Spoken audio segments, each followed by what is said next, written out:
पुष्पगुच्छको बडौलो नै स्वागत करता हाम्रो अभिमानित कार्यक्रम मान्यवर श्री धर्मेन्द्र प्रधान महोदय।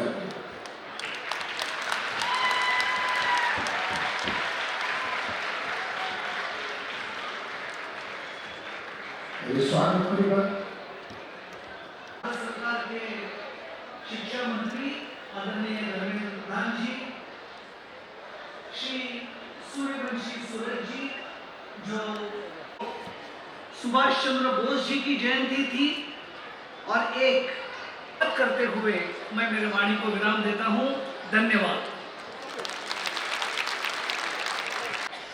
ओम ओम तीन उच्चारण करूँ, सत्य सत्य सत्य त्रिवार सत्य बोली कहू। उर्दू एवं स्पानिश परी विदेशी भाषा रे मान्यवर केंद्र शिक्षा मंत्री करकमल लोकार्पित मलयालम, उर्दू, मराठी, तमिल, कन्नड़, इंग्राजी एवं उर्दू भाषा में ये भाषा को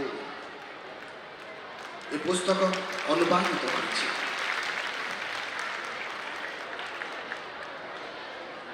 এই পুস্তকটি ওড়িশার সম্বলপুর জিল্লাରେ ଥିବା କୁଦପାଲିର 1857 ମସିହାରେ ଘଟିଥିବା ଏକ ଅନାଲୋଚିତ ସ୍ୱାଧୀନତା ସଂଗ୍ରାମର ବୀରତ୍ୱପୂର୍ଣ୍ଣ କାହାଣୀକୁ ବର୍ଣ୍ଣନା କରେ।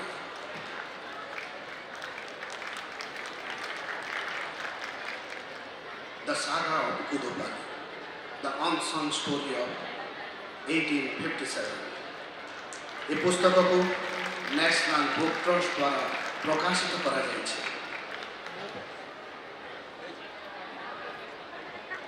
तत्सहित आम